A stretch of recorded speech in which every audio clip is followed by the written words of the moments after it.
జూబ్లీహిల్స్ ప్రాంత ప్రజలకు ధైర్యం కల్పించడానికి, ఒక భరోసా ఇవ్వడానికి వచ్చినటువంటి పెద్దలు, మన అందరి ప్రియతమ నాయకులు ముఖ్యమంత్రి గారు రేవంత్ అన్న గారికి స్వాగతం పలుకుతూ, మరి మీలో ఒకడైనటువంటి నాకు ఈ అవకాశం, పేద ప్రజలకి అండగా ఉంటానని, మీ సమస్యలు పరిష్కరిస్తానని, మీ కష్టాలకు అండగా ఉంటానని, ఒక తమ్ముడిగా ఒక అన్నగా ఉంటానని చెప్పి ఈరోజు ఏఐసిసి పెద్దలు సోనియా గాంధీ గారు, రాహుల్ గాంధీ గారు, మల్లికార్జున ఖార్గే గారు, కేసీ వేణుగోపాల్ గారు ఈ అవకాశం కల్పిస్తూ, మీ నమ్మకం మీ గరీబోల ఈ ప్రాంత ప్రజల కష్టాలకు అండగా ఉంటానని చెప్పి ఎంతో నమ్మకంతో నాకు ఈ అవకాశం కల్పిస్తున్నటువంటి పెద్దలు ముఖ్యమంత్రి అన్న గారికి, రేవంత్ అన్న గారికి, పిసిసి అధ్యక్షులు మహేష్ గౌడ్ గారికి, ఇన్ఛార్జ్ మేడం నటరాజన్ గారికి, మిగతా క్యాబినెట్ పెద్దలందరూ కూడా నా పాదాభి నమస్కారాలు, ధన్యవాదాలు తెలియజేస్తూ, చిన్నప్పటి నుండి మీ ముందు తిరిగినోని, మీ కళ్ళ ముందు పెరిగినోని, ఒక తమ్ముడిగా, ఒక అన్నగా, మీకు కుటుంబ సభ్యుడిగా ఈరోజు ఈ అవకాశం వస్తుంది.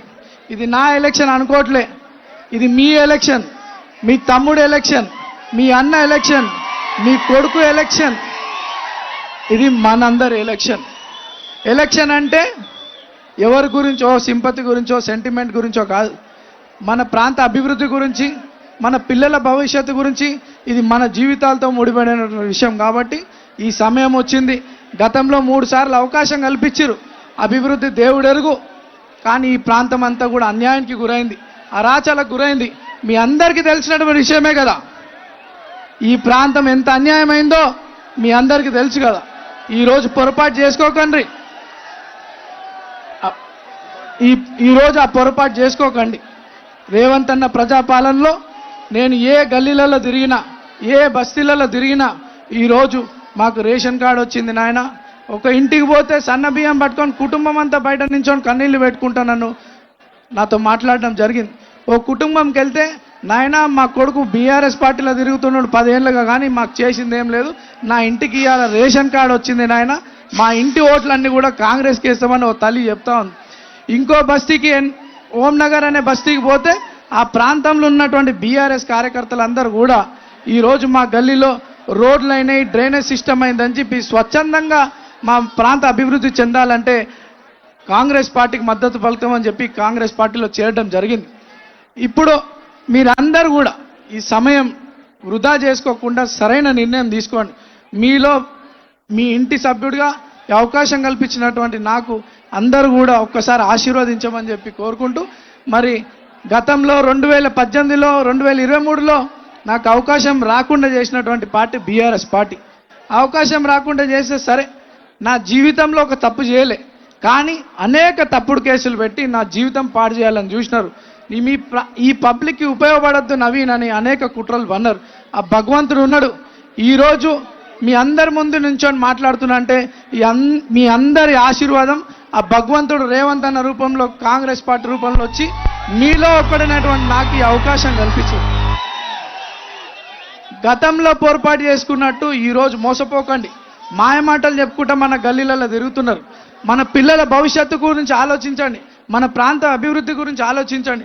ఈరోజు 3 నెలల నుండి ముఖ్యమంత్రి గారి ఆదేశాలతో 3 మంత్రులు మన ప్రాంతంలో తిరుగుకుంటూ 150 కోట్ల రూపాయల డెవలప్మెంట్ యాక్టివిటీస్ చేసినారు. ఇంకా కూడా మనందరం మంచి మెజార్టీతో కాంగ్రెస్ని ఇక్కడ నుండి గెలిపించుకుంటే రేపు 1000 కోట్లతో ఈ ప్రాంతాన్ని అభివృద్ధి చేస్తానని చెప్పి పూర్తి నమ్మకం మాకుంది. అన్నగారి మీద ఈ ప్రాంత ప్రజలందరికీ కూడా నమ్మకం ఉందని చెప్పి తెలియజేసుకుంటూ, 2 సార్లు పోటీ చేసిన మళ్ళీ మీ ముందుకు వస్తున్నా, ఒక్కసారి ఆశీర్వదించమని చెప్పి ఈ ప్రాంత ప్రజలందరూ కోరుకుంటూ, యువకుల జీవితాలు పాడు చేసే విషయంలో బీఆర్ఎస్ పార్టీ ఉండే గతంలో అనేక యువకుల మీద తప్పుడు కేసులు పెట్టింది. ఎవరైనా లీడర్గా ఎదగాలనుకుంటే వాళ్ళని ఇబ్బందులు పెట్టింది. కానీ ఈరోజు కాంగ్రెస్ పార్టీ కష్టపడే యువకులకు అండగా ఉంటాం, పబ్లిక్కి సేవ చేసే యువకులకు అండగా ఉంటామని చెప్పడానికి నేను ఒక ఎగ్జాంపుల్.